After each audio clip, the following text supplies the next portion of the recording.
So, well, I wanted to introduce everybody to Michelle Griffith. What's exciting about Michelle is that she's been in the business longer than I have, and she's been a number one agent in New York, at Compass, and I know that in the top 10 in New York City. Ton of experience. Also has a couple of kids, and just super, super inspiring. And you're technically, ranked as single agent, right? I mean, I'm sure you have support.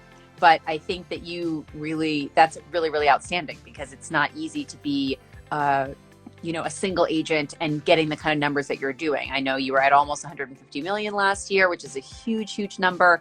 And so I think we would just all love to hear a little bit about how you're finding balance, how you're not finding balance, how your work-life integration looks like, and just tell us like how you're doing what you're doing, because it's really impressive. Absolutely. And first off, thank you so much for having me. I absolutely adore you and all the things that you're doing. And thank you for bringing together this community in this forum, because I think this exact question resonates with all working moms. And I see a little cutie in the background. Hi. She stayed home from ski school today, so we're really I love it. And I think it's good for her to hear it as well. But I think, Kirsten, you take people like ourselves, really any female entrepreneur who's starting a business, running their own business, and you're pulled in so many different directions because we're working on our business 24/7. Throw in a couple of kids to the mix who need our attention 24/7. And truly what this can create is a perfect storm. I've been in sales 21 years. I've been in real estate 11 years. And my eldest is almost 10. So really for the last 10 years, I've been trying to navigate my own way to literally keep my own sanity. And in 2001, whereas the market was crazy and a lot of us brokers almost doubled our business, I really had to take a moment and just shift my mindset and say, is this sustainable? What am I doing? How do I fit my life into my career and not my career into my life? So for me, I had to take a step back and I had to say, what is important? How do you find your why in all of this? And just start journaling and write it all down. So yes, I want a successful business, but I need it to be sustainable. And what are those non-negotiables that I want to do where I show up for my kids? And try not to compromise. Of course, we have a big client that flies in, we have to drop everything. I get it. But I take my kids to school every morning. And luckily for me, they go to school 4 blocks from my house. But I pick them up every day. And what's important to me about that 30 minutes is seeing them interact with their friends, checking in, how was their day, just really trying to connect, even if it's for 30 minutes. And then I do a transfer to the babysitter, and then the babysitter continues on. And then I go do my showings and I work with my clients. But otherwise, you get home from work. How was your day? Good, fine. You really have no idea about what's going on in their lives. So these are the types of things that I said, what is going to make me feel good about myself and know that I'm showing up for myself and my kids? So that was really a big sort of eye-opening moment. It sounds like you're really good at saying, it's about quality, right? I find that people are always like, do you spend enough time with your kids? And I'm like, I don't know what enough looks like, but I know there's never enough. You can never. I know what being present looks like. I know what doing what I can do looks like in the time that I have. And then if it's not realistic for me to do some of the important parts, then I have to make up for it. Like this week, I'm here being present, working from here. And then I'm back, but it's not like people are like, oh, did you shut off for the week? I'm like, no, I was here so that my kids could see that I was taking them back and forth from ski school, but I'm working, I'm busy. I'm keeping up with things so that I can be present enough. And it sounds like you're with me on that. It's important to just not focus on the amount of time. 100%, because we could be with our kids physically all the time, but on our phone and our mind is in a certain way. And again, this whole journey for me is what makes me happy, right? Is finding my own why and my own authentic self. And for everyone else, that's going to look different. But for me, I couldn't stay at home with them. That, you know what I mean? That would be something that for my own mind, I'd lose it. But if I can even connect, whether it's 15 minutes, there's this child psychologist, and I love watching her on Instagram, and she always kind of gives really helpful advice and tidbits. But it's like, even if you can give them your direct focus for one activity, whether it's 15 or 20 minutes, they really can come away feeling that you really saw them, and then everyone can sort of continue on their own way. So I try to set myself up for success and not always beat myself down, right? I wasn't there for that, or I couldn't do that. So what is it that I want to show up for them as the best version of myself, but what does that mean? And so I think we're all trying to figure out that answer for ourselves.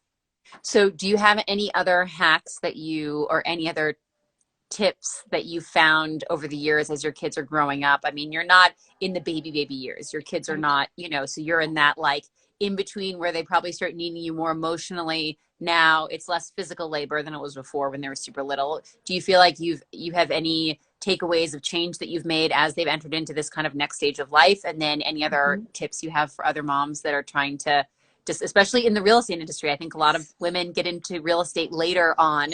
Their kids are maybe the age of your kids or my kids that are the 4, 6, and 8. And they're like, how do I do it? Like, how do I make sure that I'm still seeing my kids while I build my career, which could take me 24/7, right?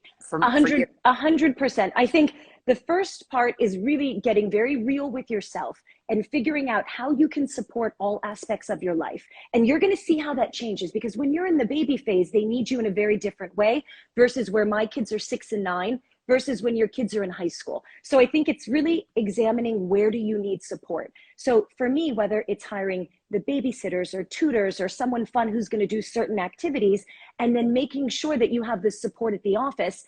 I have Bryce on my team, who is just so phenomenal, and I love her so much, and she really helps me to run my business. But we're also getting to a place where we're kind of getting stretched thin. So we're now looking to add a third person. So I think whether it's your personal life or your professional life, where do you need that extra support so that, again, you can show up for yourself? So I think that's number one. And then number two, I remember everyone used to say, oh, you put your phone down from 6 to 7 because that's dinner and that's bedtime. And to me, I don't understand that. I think that's what fathers do, working fathers. But and maybe that works for some people. But for me, it's that picking them up from school. That's where they actually will share some things, and you're seeing them interact. Now because of COVID, no one can enter the school, but you're actually seeing them interact with their friends.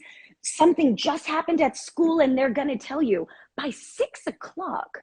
They don't even remember. They just want to watch the iPad or, figure out what's happening. So I just remember when I would do that philosophy of checking in at 6 and not looking at my phone, I really wasn't getting anywhere with my kids. So I think it's knowing your kids, what age they're at, and where they really need you in that process. True. And then the most important thing is also putting yourself on the schedule.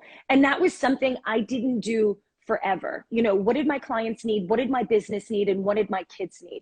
And so part of my shift is, I've had the same personal trainer for 7 years, and I would call him, and then I would go back in a month, and he's been married, divorced. I've been through all the phases of his life, and I'm still not consistent. So I finally said to him, please, I'm ready to get serious. He holds me accountable.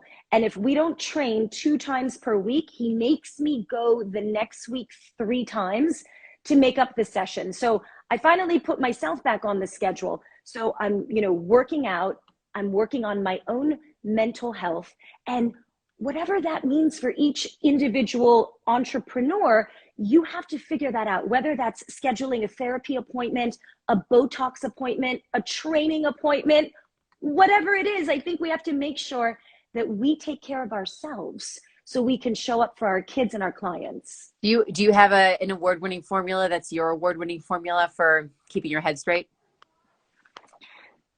Working out, which is always something that I never put as a priority. I have to say, you can turn it off, and we do a lot of boxing. It was funny. My assistant had never seen me box, and she was like, oh my God. And I was like, well, you know what? I've been steadily doing it. But I think boxing for me has been huge because you have to focus and stay in the present, or he'll probably knock you out. Not hard, but so I think really finding that workout outlet has been instrumental. I've always said I'm going to start meditating, but my mind races quite a bit. It's not really been something that the light hasn't come on for me for that. I'm trying. I would say boxing. I do a lot of Melissa Wood Health, which is like easy stretches. You know, Yeah. you can step it up a notch, of course, but I even like just more like the easy stretches, ease the mind. So those two things have been really helpful. Yeah, I think what I found is everybody's got their formula and maybe it changes over the years. I find that like right now I'm like you, like I've got my trying to commit to something a couple days a week that's truly committed exercise versus like I do Megan Roop, who I love, and trying to keep that, Yes. trying to keep something that I can do at home. I'm even doing it while I'm here so I can keep that up. Or then sometimes I just say, okay, well, I didn't get anything in today. I'm going to walk home from my office, which is an hour and 15 minutes of walking, and I'm going to take phone calls. Something to Yes. just like keep the physical movement going. Because I think that's especially for me, as my role has shifted, I find that's super important. But I agree, there's got to be, even if you're not doing the meditation, because I get it, I go through phases of meditation too, where I'm like, there's no way I can sit down and clear my head at all because there's so many things going. Also, it's still so feast or famine in this business. Like even right now with a great market where I know you're super active, you have incredible listings, and there are probably, there'll be a week where you're like, where is everybody? Is everyone on spring break? What should I do Yes. next? You know? We had that moment, and I was chatting with Bryce, and I was like, oh my God, there's a little bit of a pause. And I thought to myself, we should probably, all of us should be journaling extensively, right? To remind ourselves of that moment. It was maybe a 1 week pause. And then it was like, okay, I have 3 apartments. I need to sell them all in 1 year. And then the next phone call and the next phone call. And because of the nature of our business or any independent contractor, we get so nervous when the phone's not ringing, but have we mentally prepared ourselves, right, for then when that happens? So I think we constantly have to remind ourselves the business is going to come. We've built, tremendous businesses. And I when mean, we have a bit of a moment, take it, breathe a little bit, figure it out, and then be in a better place. But you made me think of something. And I know at the beginning of our career, it's you take any client. I remember the first deal I ever had. I was like, oh, you want a $3,500 walk-up rental on the Upper East Side on 96th Street? Okay, no problem. And we're like running the stairs. And so you have that mentality of, I cannot say no to business. And this was a very important lesson that I learned. No matter where you are in your career, you have to really think about your time is really our biggest commodity. So if they're going to suck all of my time and mentally drain me, are they the right client for me? And you must get to that point where there are certain people that you have to let go. And trust me, the other ones will come. And when you're waiting, when they're not coming, you work on yourself. You work on the marketing for your business, the social media, all the other things that we actually really need. So we're in a better place. yeah, or the systems in place to be able to scale your business. I mean, I can only imagine what it takes for you and one other person to do. I mean, the millions. I mean, those are big numbers. What you're talking about, and it's very. You have to have systems in place. You have to kind of reevaluate. You have to got to go back and say, hey, this happened during this transaction. How could we make it happen differently, or how could we get ahead of fatigue from the seller, Yeah. sooner? There's so many things that you could be thinking about when it's a downturn or a down couple Yes. weeks instead of focusing on the fact that there's a lack for a minute because people are focusing on other things. 100%. And what we always try to think about in our business is what is that end to end client experience?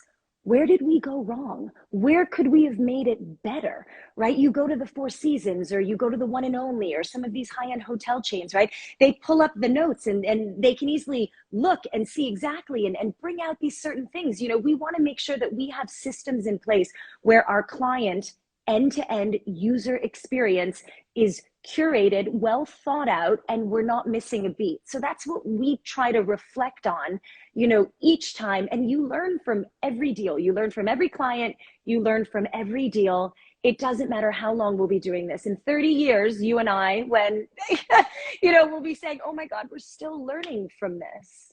So switching gears, this is a great platform to put things out there. It sounds like you're recruiting right now for one other person for your team.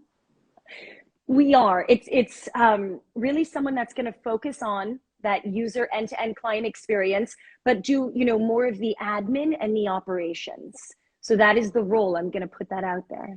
That's really exciting. I think it's super important to put things out there because I actually think Instagram is a really great place for recruitment. I'm in the process of hiring a new person right now, and I'm doing the same thing. I put it out there on Instagram, and some of the best people do come through social media. And then clearly you put them through your channels, you make sure that they're the right personality fit for an operations kind of position. But it is hiring that truly operations person, I think, is one of the biggest steps for your career in general, because the fact that somebody who's going to actually just focus on ops and making sure that things truly operate will give you wings. And for Bryce too. I mean, it depends on her skill set as well, but you know how these things are. Yeah, and Bryce is phenomenal, but we had a moment where we're like, okay, I think we're maxed out. We're going to add someone to the team. And so, her and I are putting the position together and really thinking about it. But, a lot of people will say, well, Michelle, why don't you join a team? I also think this is when people get very real with themselves, right? And you think, okay, well, what is it that I want to do? And I've never worked on a team. I've always been an individual agent. And this is really, truly where I thrive because I am controlling and I am type A, but that's what makes my business successful. So I think it's knowing, okay, all these things about yourself, and then how do you surround yourself with the people that are going to add to that and all be successful? And again, as you know, the bigger the team expands, the more drama, more people, more problems. Listen, it's like, hard. It's really, it takes, I think for those of us who have been, especially for me, like I don't know anything else but being a residential real estate agent. So I've never been in management. I've never been in a corporate structure. I've never dealt with, truly job descriptions, 30, 60, 90-day reviews. I've never dealt with any of those pieces of managing a real team of, because it is very different also, because I think like I started off in a hybrid position when I was an assistant. And so that meant I was doing paperwork, I was doing deals, and it was very, very different than the way that you set up teams now. And so even this idea of having ops people that are interacting with salespeople and managing everybody and setting up boundaries and making sure it's clear whose responsibility is what. Right. So it's huge. It's much more than I ever thought it would be. I love it. And I'm surprised how much I love it. But it's not for the faint of heart by any stretch of the imagination. And I admire what you've done, with just two people. And I do think that there's something to be said for 1 + 1 = 3 or 4, and the diminishing returns of growing a team quickly and not having enough business to fill those seats if you're not prepared to have it be a super long-term, really quick build, so that you can make sure that, within 6 months to 9 months, everybody's hitting where they want to be. Right. But it's like you have to be so committed if you want to have something a little bit larger, because it's very easy for you to have more than a couple of weeks of feeling like things are, Exactly. You build a bigger team. You also take on that stress, right? But you need to build the team in order to grow. So that's where you have to really map everything out. And I think an important thing for me is role definition. If people don't understand their roles, and that's something that we're sort of going through now and saying, okay, what is my role? What is my assistant's role? What is the new person's role? So I think anyone looking to build their business, you have to write it down, because if we're not clear on it, no one else is going to be clear on it. And this is a challenge for everyone who has a business, everyone who's creating their business. So this is in the forefront of my mind and something that I'm working on. I love it. I love it. Well, usually we keep these to about 20 minutes. So I would say I would love to hear there's any other, you had some great advice for moms. I'm sure anybody who's getting started in the business, if you have any other one last tip for moms getting started in the business, how to think about those first couple of years, or, how to kind of, what are two of your best tricks to just getting the beginning? Because a lot of new agents love to watch these and love to see, what kind of tips you have for new agents. I can't believe you. You are ridiculous. I love it. I love it. So for my journey, I started off in real estate before I had kids. So that's why I could take on a lot more. And then as I had kids and I expanded my team, I could scale back in certain ways. So I think let's take the flip side of that. Let's take people who are moms and then getting into real estate. Because again, a lot of what I love to do is mentor people. And I have friends who ask this exact same question, or people that will call me. And my biggest advice is, everyone wants to go quickly, jump into a team, jump over here, partner with this person. What is very important is for you to take a beat and really see who's around you. And if, let's say, you've got a lead and it's in Tribeca, then you partner up with a broker who's in Tribeca and you know does a lot of business, so you can learn from that person. That's one deal. So you can see, how do they interact with clients? Do I even respect them as a colleague once I see them in a transaction? Then you get a deal on the Upper East Side and you bring someone in. Don't move fast when it comes to this, because once you get in bed with a team, it's very difficult to then separate yourself. So it's very important to go very slowly with this and ask someone that you respect, work on that with them, and do that maybe 3 or 4 times and really try to pick up the skill sets that perhaps you don't have. And then maybe you even say, well, you know what, I could do it better than that person. Okay, so now you're not in bed with them, you're just learning from each individual person. So I think it's very important at the beginning of your career to sort of go very slowly, because there are a lot of things to learn in this business, but don't give up your individual agent status so quickly. Now you may get to a point where you don't have any lead generation. And then you say, well, I do want a salary so I can learn the business. So that's very important. But make sure, you know, big teams have a history of they want to absorb your clients. So make sure that you keep that, you know, very, very tight. So there's different strategies based on where people need to go. And again, I am an open book. So if anyone from this chat wants to reach out to me individually, then I'm always happy to jump on the phone and just kind of give, you know, my thoughts on where to go. But go very slowly at the beginning, because it's so much harder to remove yourself. Yeah, it's hard to roll it from back. A group. Yeah, it's really hard to roll it back, and you need to know that you're in the right place. And I agree. I mean, you should be dating before you marry anybody. There's no reason to just say, hey, this is unless you really are. I mean, I think for, you know, maybe super young agents out there that just want infrastructure and want to get started, you know, I could see what makes sense about teams. But again, like you said, you got to be super careful what team that is, because there's a reason that they've done very well sometimes, and sometimes it doesn't involve making sure that you're growing in addition to them, right? Absolutely. Well, this has been amazing. Thank you so much for taking the time. You can connect with Michelle here on Instagram, and then I know she's at Compass, so you can find her on that website as well, and Street Easy and everywhere. And I'm just so happy that we did this, because I think we've maybe met in person once, but we are destined to spend more time together, I can feel. Yes, and we have our lunch on the books, which I'm very excited about. There we go. All right. Thanks, everybody. Have a wonderful time in Switzerland with the kids. Thank you.